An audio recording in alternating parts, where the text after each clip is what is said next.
Welcome to the Speak with People podcast. My name is Jason Raitz, and I'm so excited that you are joining us today. Here at the podcast, we believe that healthy communication is oxygen for your relationships and your leadership. So whether you communicate one-on-one, to a team, from a stage, or from behind a screen, we really hope that today our time together will inspire you to breathe life into your world with your communication. Hey, before we hop into that, I just want to ask you a question. Where do you turn for help, support, encouragement, share ideas about your communication and your leadership? Well, if you're looking for a place to invest in your communication and curate some of your ideas, that's why we created the Speak with People community group. If you go to facebook.com/groups/speak with people, that will be in the show notes as well. Come and join a fun, supportive community of leaders who are all working on becoming healthier and more effective communicators. Well, today I'm so excited about this podcast episode. We are just joined by an incredible guest. Communication is so much more than just words, just speaking words. Speaking and presenting on a stage is just a sliver of the communication process, and even one-on-one. Words just make up a sliver of that. And often our body language speaks louder than words, from crossed arms to avoiding eye contact, to nervous fidgets, to looking at our watch. And so sometimes we even have forced smiles. Since so often we put up barriers and the walls between us and the audience, and we don't even know it sometimes. And so in this episode, we're going to dive into the primary kind of negative body language signals that can erode trust, possibly undermine credibility, and hinder effective communication with our audience. And so whether you are a professional speaker or you are in sales and you're just wanting your presentations to be more impactful, this time is for you. Boy, this is going to be great. I'm honored to introduce our guest. She's a former TEDx Senior Speaker Coach. She's a presentation expert. She has over 20 years experience with working with leaders. She was a Yale School of Drama professor, and she's the founder and president of Farrington Partners, where she blends her experience in the performing arts and executive coaching. And I can't wait for this interview. Well, welcome to the podcast, Jacqueline Farrington. Well, thank you very much, Jason. It's wonderful to be here. Absolutely. I'm just so honored. Hey, before we hop into our conversation, could you give us just a little bit more? I know I gave, sometimes I give too much, about the the guest, but could you give us a little bit more about your story, who you are, what you do, where you're from, all that kind of stuff? Sure. I think you captured it. I focus on, as a coach and a consultant, I focus on the intersection between leadership, communications, and change. So I support leaders on driving change leadership in organizations, transformative change, which of course communications is a bedrock of that. Right. And I'm originally from Seattle, Washington. I lived in New York for a little over 20 years, Melbourne for about a year, London and LA for a couple of years. And I got started in this. I was a professional actor in my 20s. And then while I was acting, I also started teaching at the Yale School of Drama. Did that for about 14 years. While I was there, I was working with people at the law school and the School of Management, and had a real aha when I was doing that in terms of the impact that the work I was doing had on people other than actors. People would come to me and say, not only did this help me give a better presentation, or in one case, get elected to office in someone's state. Wow. Right. But it's making me a better communicator with my partner, with my kids. And so that to me was an aha around, wow, this is powerful stuff. And that's what led me to start my coaching and consulting firm. Oh, goodness, that's powerful. And it is something I just think so often we take communication for granted. We all do it. We all communicate, just like we all breathe, but we kind of take for granted it how complex the internal system of, allowing us to do that breath. And so that's why, I love what you do, because you're helping people, be able to invest in their communication skills and ultimately connect deeper, either on stage or one-on-one. And I just love that. Well, there's so many communication areas I could talk to you about. I have loved going through your book. Let me make sure I get it on screen here. Better Presentations, How to Present Like a Pro. I do a lot of presentations. I mean, my book is covered in highlights and notes, and I've just been so blessed by it. But Oh, I that's really want to focus some time on communicating with congruency and just kind of talking about our body language, because sometimes that can communicate what our words are not. So at the end, I do kind of want to see if we have time. I want to ask you about your phrase, hell or hell. Talking about those kind of ums and all that kind of stuff. But I wanted to jump in that. So let's start by exploring, why does body language play such a pivotal role in communication? And, do you have any examples that you could kind of give us to kind of point to go, well, that's why it's so important? sure. It plays such a pivotal connection point because in any communication, there are two conversations going on at the same Mm, time. Conversation one, that's our words. Conversation two is what we're doing with our words, mm-hmm. our body language and our voice. Psychologists call it the para language. So the how we use our voice in delivering the content. And if the two are out of sync, audiences will listen to conversation two, the voice and the body language, over conversation one every single time. Wow.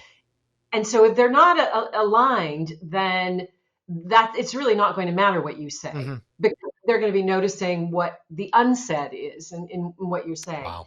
And yeah, I've got loads of stories, but one story that comes to mind right now is a leader that I was brought in to work with, who he was new. He was new to the organization. He was new to a quite senior role, and people didn't trust him. They Mm. didn't like him, and they didn't trust him.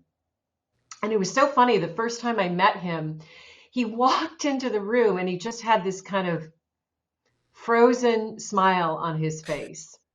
Yep. And I think it was a 1 hour meeting, through the whole meeting, he just kept that smile on his face. And then I observed him in different communication settings, same thing, never lost that smile.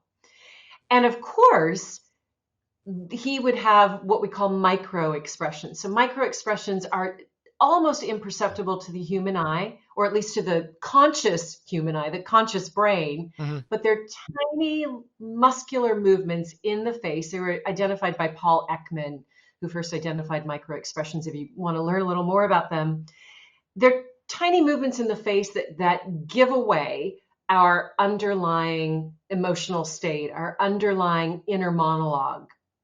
And so while he had this frozen mask of a smile on his face, of course his jaw would clench if he was angry about something Mm. or unhappy about something, or his brows would kind of come together if he was uncomfortable about something. So there was this incongruency even in the body language, that Yep. people couldn't articulate why they didn't trust him, Mm. why they disliked him, but it was this incongruency in what was happening with his physical representation of his inner state. Martha Graham, who's a famous American choreographer, had a saying, the body never lies. And Oof. it doesn't. So the body will telegraph what our inner state is. Mm. Wow.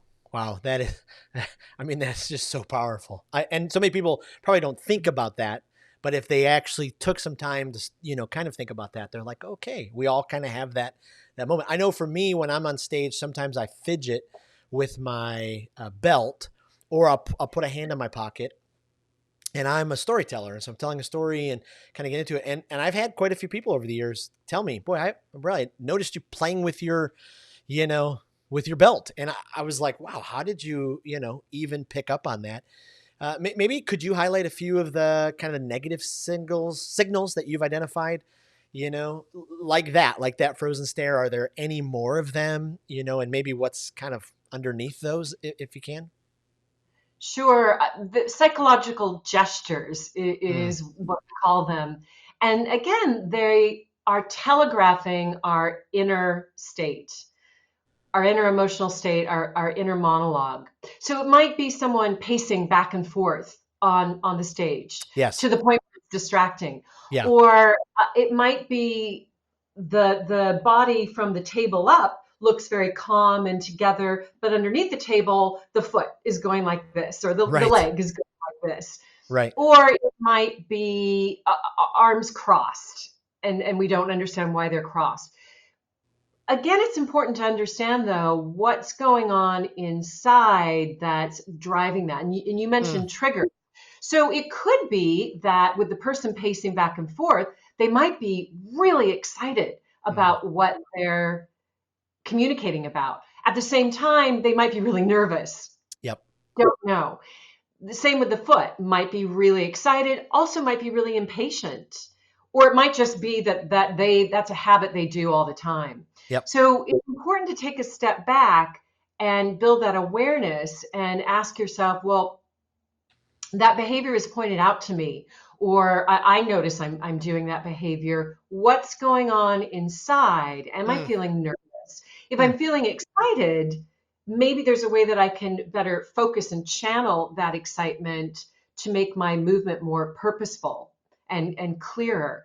But if I'm feeling nervous, underconfident, impatient, annoyed, then what can I do to reframe how I'm thinking about the situation, change my thoughts?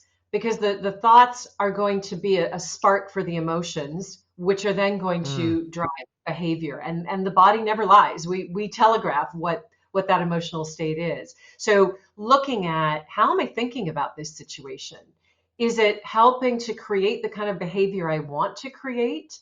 If not, then let me change how I'm thinking about it and let me reframe how I'm viewing the situation. Wow. Wow. Well, if you're a communicator and you're, trying to figure out, okay, are there some of these that I'm doing? What do you think is the best course of action, for someone to, start to pick up on some of these? Yeah, well, awareness is half the battle. Yeah. Most of the time, people are not even aware they're doing it. My guess would be, and in fact, I think you said this, that before someone pointed out that your hand was going in your pocket, grabbing your belt, you weren't aware that you were doing that. Right. Yeah. And so awareness is half the battle. So ask people, Yeah. get some feedback on what they see you're doing and how it's working for you, and some suggestions on what you can do to improve. But also, I'm a big fan of videotaping yourself. And so whether it's hitting the voice memo when you're leaving a voicemail message on your phone so you can record yourself and listen to your voice, or in this case, since we're talking more about body language, it's so easy nowadays with video conferencing platforms. Just hit that record button, watch it. And if you're focusing on body language, watch it with the sound off first. So you can just focus on your body language, Yeah. how you're using it. And then bring the sound back on to see how the two work together. And make a list of, stick to 3. You really don't want more than 3, otherwise it can be overwhelming, but make a list of 3 things that you want to change. And then think about setting small goals for yourself. For example, say to yourself, well, in this one meeting next week, I know I tend to get nervous. This is an audience where maybe it's a very senior audience, and I tend to get nervous in that meeting. So I'm not even going to try to change anything first. I'm just going to check in with myself 2 or 3 times in the meeting and notice, what's my body language doing? How is it working? And then you can start to set small goals for yourself. So if you've identified that you're a big leg shaker underneath the table and the table is moving, you're so vigorous with your leg shaking, then set a goal for yourself of, okay, 3 times in this meeting where I know I get a little nervous, I'm going to check in with myself and I'm going to see if I can just still my leg. And then I'm going to notice how that feels. And chances are it's going to feel really uncomfortable, really awkward. There's I don't know if you've ever seen that learning curve, what we go through when we're learning. Sure. So there's unconscious competence. No, sorry, let me get that right. So I'll go back and say that again. I don't know if you're aware of that learning curve, what we all go through when we're learning something. But the first phase is unconscious incompetence. And then as we build that awareness, we move into conscious incompetence. And then as we try to add a new behavior in, change a habit, change to a new behavior, we move into conscious competence, where it's a little clunky and it feels awkward. And the more we practice it, then we move into unconscious competence. And it's literally a bell curve like that. Yep. And so when you are working with a new behavior, it's going to feel awkward at first. It's going to feel really uncomfortable. And that's a part of what you need to go through to build that competence, to build that conscious competence, leading to unconscious competence. Yeah. Yeah. So in your coaching, there's a couple of younger leaders that I'm coaching right now, and they're struggling on stage because they're just stiff, and they want to be more robust. When you're coaching someone, when kind of walking them through this learning curve that you're just, talking about, what are some steps that you take them through? I know I'm throwing off script here a little bit, but as you're talking, I'm like, there are just so many great questions coming to mind. But yeah, what are some steps that you help them, to be able to find that comfortability when they're standing on stage and really become the person, who they are on the inside, but represent that on the outside? Yeah.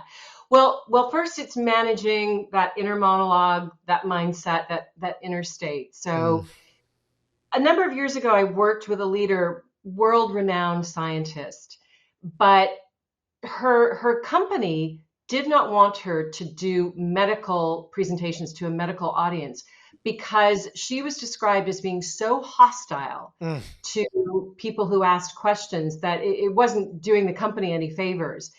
And in fact, when I talked with her, she said, yeah, I feel like when they ask me questions, they're trying to poke holes in my credibility. They're trying to make me look like I don't know what I'm talking about. But the moment she did a reframe on that and said, well, what if I thought about questions as, hey, they're asking questions because they want to engage, because they're interested in what I'm saying. Hey, this is an opportunity to get into a conversation with someone and engage them and the rest of the audience in that discussion. Totally changed her demeanor. So the first thing is to look at what are you saying to yourself? What's your inner monologue? The second thing is and it goes along with mindset, is to remember that in order to move to that unconscious competence, we've got to go out of our comfort zone. You got to move to that space that is not habitual, that is not comfortable. It doesn't mean that when you try things that take you out of your comfort zone, you're always going to live there. But you got to stretch. You got to stretch the chords on the Stradivarius, if you will, on the violin. So I'll do things like get them to overact something. Right. So that they start to just really get in their bodies and think about what is the distillation of what I'm trying to communicate here. So I'll say to them, you're a bad actor. Worst actor I've ever seen. You overact everything. Bring that into what you're doing. And that just starts to give people a sense of using their physical selves to communicate an idea, but also starts to give them a sense of what the range is, that, hey, I can do something different with my hands than this. I can use my hands high to low or low to high or laterally or circular or staccato. There's different ways. Just if I think about my gestures. Wow. Another exercise I'll do thinking of gestures is say to them, pretend that I'm deaf. You're speaking to a person and you're speaking American Sign Language. And every word has its own gesture. Wow. So they have to really slow down, but then it starts to get them thinking about what's the idea that I'm communicating, what's the emotion that I'm communicating, what's the action that I'm communicating, and how do my hands then support me in that? So those are a few ways that I'll get people to experiment. Yeah, no, those are really good. I think it's amazing sometimes to me when you're on stage and you think you are just creating the biggest hand movements and really you're just, you're barely moving them and people are like, no.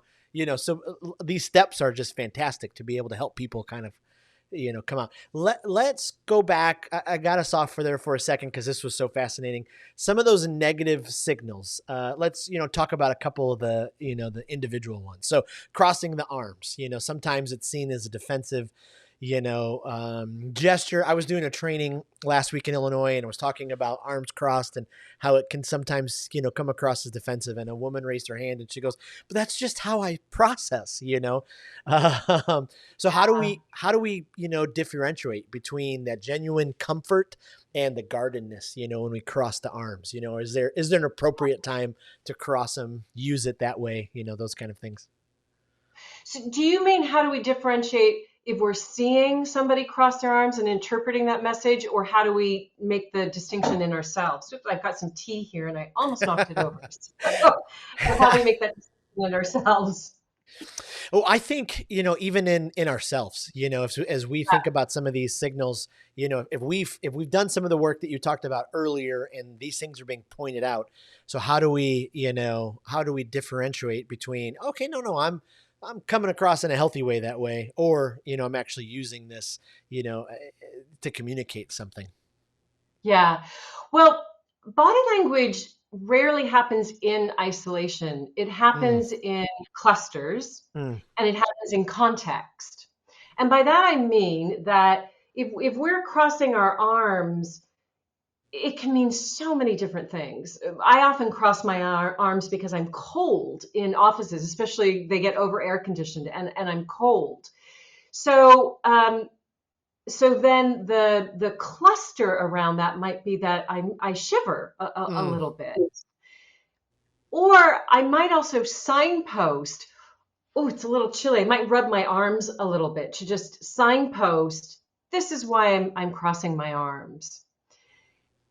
If you think about context, the way that body language shows up in context is, was there a trigger just then that caused me to cross my arms? Did you just say something that I didn't like, that made me uncomfortable, that made me annoyed, made me fearful? And so I unconsciously crossed my arms. Now, this takes a lot of skill. It takes a lot of practice, but it's a part of emotional intelligence. The bedrock of emotional intelligence is self-awareness and self-management. And so if my self-awareness is, hey, Jason just said something that I didn't like, it made me feel fearful for my job. Let's say that's an example. I now feel fearful about my job. Say that 10 times fast. I now feel fearful about my job. I know I'm feeling fearful, and often when I feel fearful, I cross my arms because it's a self-protective gesture. But I'm going to manage my body language in that moment. And the way that I manage my body language is managing my inner monologue. So if my inner monologue is going, well, what did he mean by that?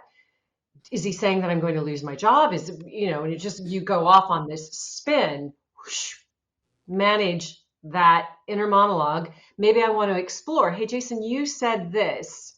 Are you saying then that my job is on the line? And checking in, finding out, exploring that with the other person.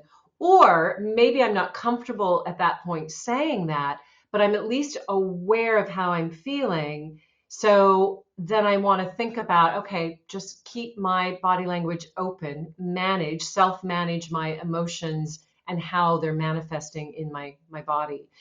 Another tool that I think is powerful for managing emotions that subsequently then impacts how you show up with your nonverbal communication, it's called affect labeling. Name it to tame it. And what that means is that when we're feeling an emotion, we name it. We name it silently to ourselves. This is fear. This is anger. I'm feeling anger. I'm feeling annoyance. And the interesting thing about that is that when we name it, it activates the brain's braking systems, the impulse control centers of the brain. It feels counterintuitive, but it actually dampens the emotion so that we can then better manage it in the moment. And even better, if you can silently say to yourself, whew, Jason just said something. I'm feeling fearful about my job. Where am I feeling that physically in my body. I'm feeling a lot of tension in my shoulders. I'm feeling a lot of tension in my arms, because then that gives us a choice. We can then choose to relax the tension in my shoulders, relax the tension in my arms. And then because we've named that, it then starts to reduce the emotion, the experience that we have of that emotion. So those are a few tools that you can use Wow. around just crossing your arms. Right. Which you hit Yes. on the inner monologue. I mean, I get messed up so many times before I walk up to speak or lead a training because I simply looked at my phone and I started seeing the text messages that were coming in. And then my brain starts to go into those, well, what were they thinking about this? And what did they mean that? And then I got to walk on stage or, do a training. And so, it's so important, I think, for that inner monologue to block some of that stuff out. And what you're exactly saying, being able to, recognize some of those triggers, process them in a healthy way, because, Yeah. Yeah. just even that's half the battle. Yeah. And what you just described is what I call the offstage moment. Okay. And it's actually not my term. It comes from theater.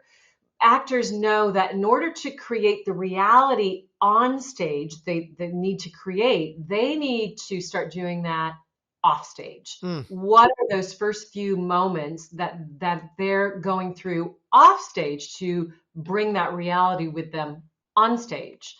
So if you're standing backstage and you know that looking at your phone, seeing all those text messages comes up does not put you in the mindset and the emotional state you need to show up in the way you want to show up, then leave that phone in the dressing room. Give it to a colleague. The same thing with what you're thinking about.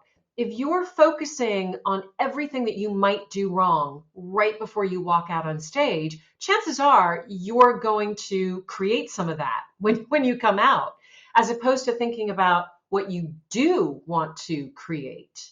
So focusing on what I do want to create versus what I don't want to create in that offstage moment can help you better control how you walk on and walking on in the way that you want to walk on.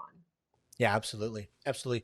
Let's look at maybe one other of the, the crossing of the arms, the signals, when we think about our eye contact, so Mhm. often, especially one-on-one, but then especially when we're on the stage, it is really difficult. Okay, where do I look?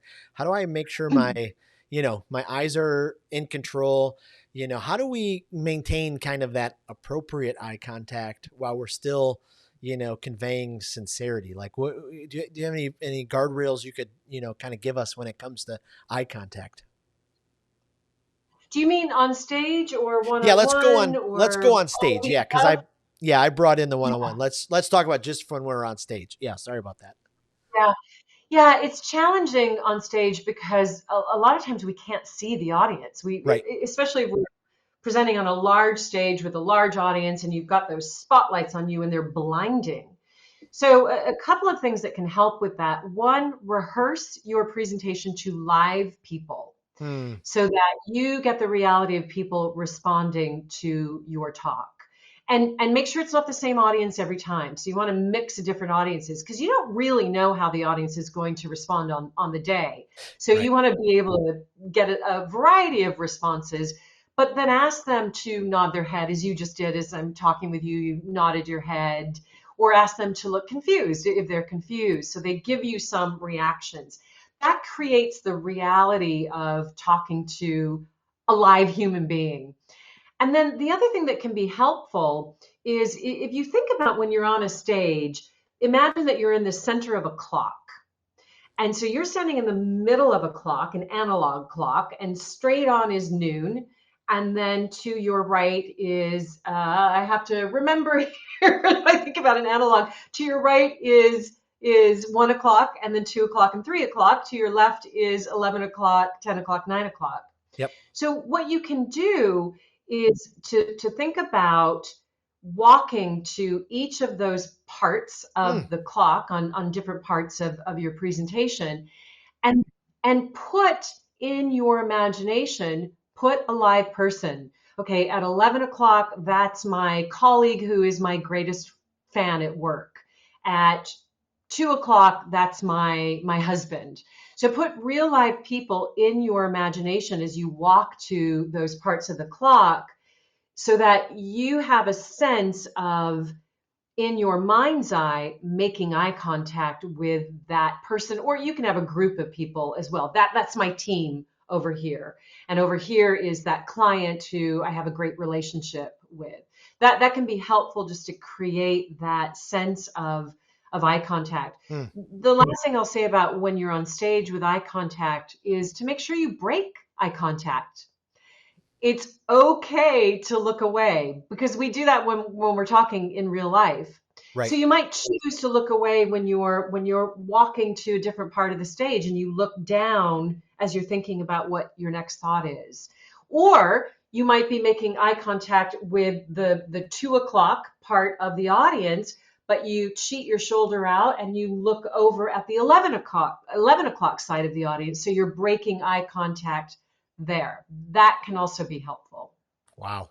So, so many of us now are looking into a camera when we're in Zoom meetings or we're doing WebEx trainings or, whatever it is. Do you have any pointers, skills, things that we could do to, to make sure that we're not coming across awkward or robotic, but, like a human being as we're looking into the lens? Yes, we want human beings and we want to be talking to human beings. Yes. One thing that I do is put a picture of someone, my near and dear, my greatest fan, might be my husband. I love Sometimes I've that. used my mom. And so I have a picture next to my camera just to remind myself that I am talking to real human beings on the other side of that piece of Mm. technology.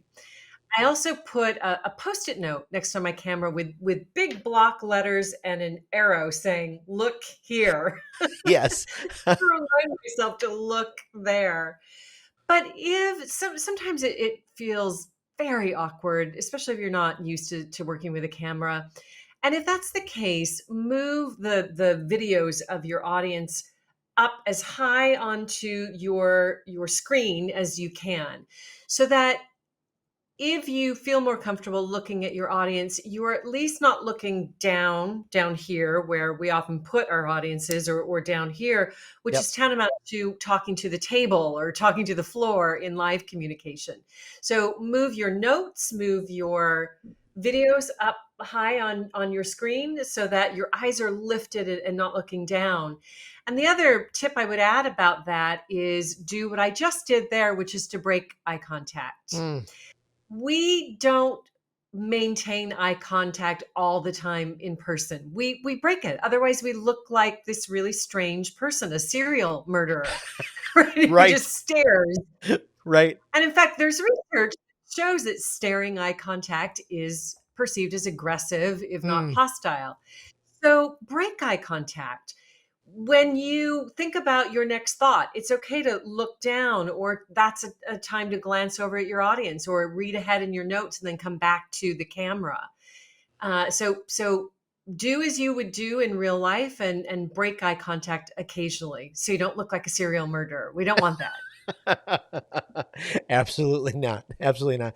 I did watch a TikTok the other day though, where it was a team meeting, and then one guy started talking and he froze, and then the other guy started talking and he froze. Well, they were all just joking, and the manager knew it. But by the time they got to the fourth guy, the ceiling fan's still going, but they're frozen. So.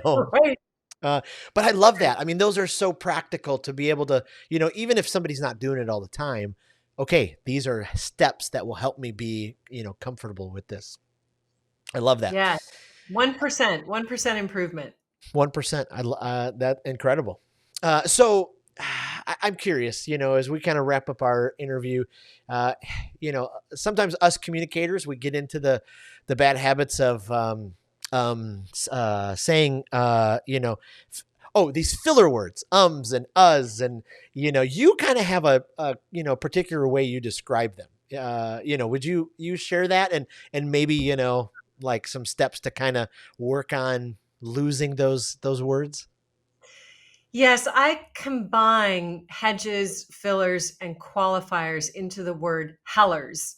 And I do that because if we overuse them, it kind of sends our communication to hell. Right. Right. It's so much padding in our communication that the audience can't parse what we're saying, Mm, or it creates this kind of start stop feeling where they almost will want to then jump in and finish our sentence for us. So hedges come at the beginnings of phrases or sentences. I think I just basically, actually, kinda, mm, honestly. And then fillers, like, come in the middle of phrases or sentences. Qualifiers come at the end of phrases or sentences. Yeah, right. You know what I mean? And it's right. not that they're bad. Right. It's we use them. They serve a purpose in communication, but when we overuse them, that's when it becomes challenging. When it becomes challenging for our audience to stay with us. So a way that if you feel that you overuse them and you want to get rid of them, work with what I call an buddy. And Mm, an buddy is just a colleague or a friend who can flag up to you when you're using it. So identify first what are your is it a hedge, a filler, a qualifier, or is it all three? yep. Which are the ones that you want to reduce, if not eliminate? And then have your buddy either do wave their hands when you say it, or drop a penny in a jar so it creates a little sound, ring a bell, do a Ah, little clap. yeah. And when they've flagged up to you that you've used it, because remember, it's all about awareness. It's moving into that conscious incompetence before you can move into the conscious competence. Yes. So you will reduce them just by having your buddy flag it to you. You will reduce saying them because you'll just become aware of it. So that's one thing that will happen. But then when you hear that, or you see that waving, go back, restate what you were saying immediately before you inserted the heller, only this time without the heller, because it's simply muscle memory. Mm, So you're retraining your brain to be able to communicate that thought without the heller. And that's a simple way to reduce them or eliminate them. yeah. Boy, whew, that's so good. Even putting them in the different categories.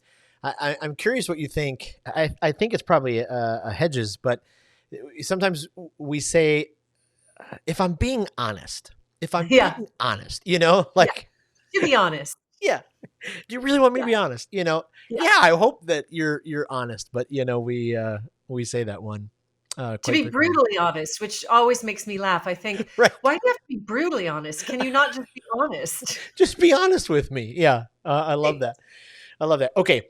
So just out of curiosity, and because of, some of your experience and expertise in the past. So when you've worked with potential speakers who want to, get on a TED or a TEDx stage, did you work with them, after they've already kind of been accepted, or did you work with them, kind of through the process to kind of, improve their presentation?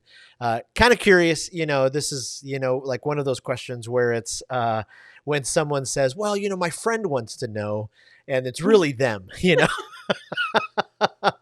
You're I'm giving personally in yourself a season away. where I'm sending applications to different TEDx, and so I'm just always curious, with people who have had that experience. Any advice you'd give, or yeah, any of those practical skills that would just be helpful as we kind of walk down that path. Well, at TEDx Seattle, it's a months long process. Mm, The event is usually at the end of November, and we start in March. wow. So that's when we start vetting ideas, vetting submissions.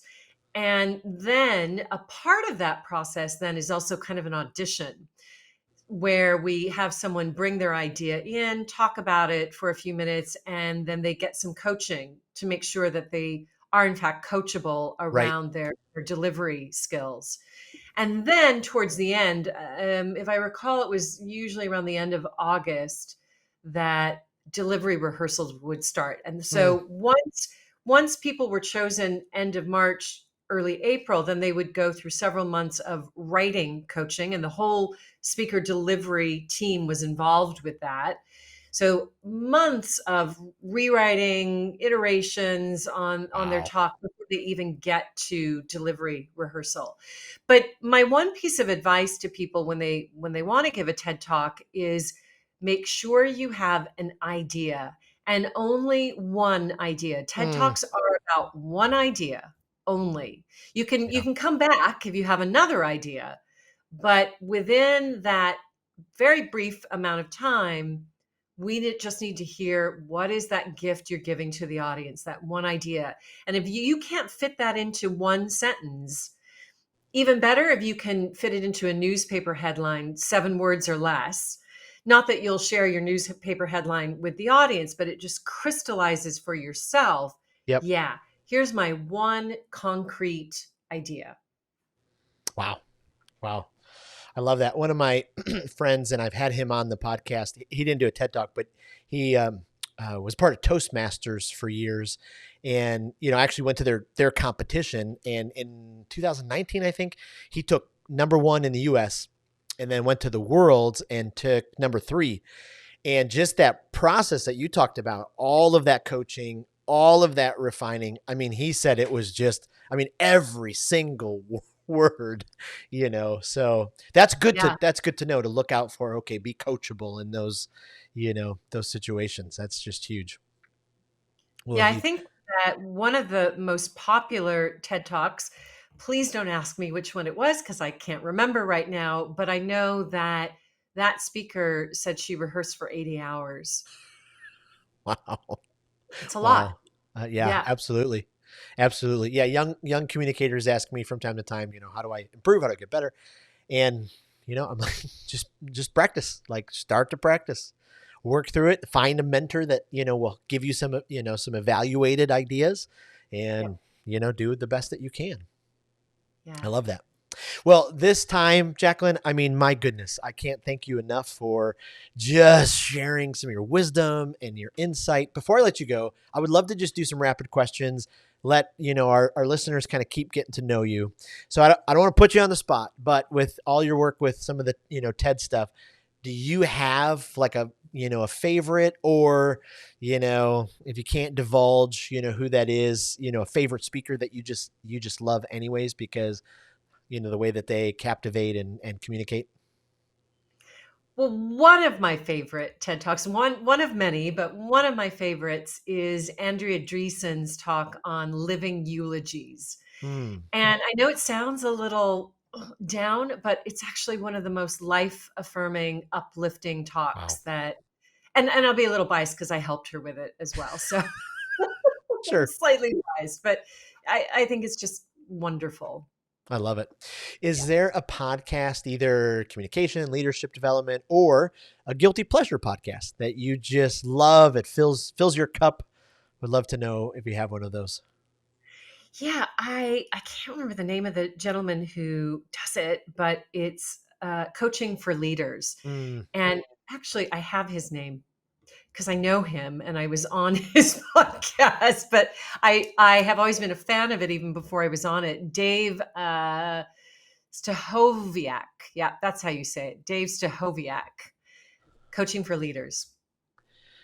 I love Really that. useful, interesting guests on there, and he's so inclusive because he definitely goes for the heavy hitters in the leadership space, but also people who are not quite as well known. Mm, So interesting conversations. I love that. I love that. Okay, last question.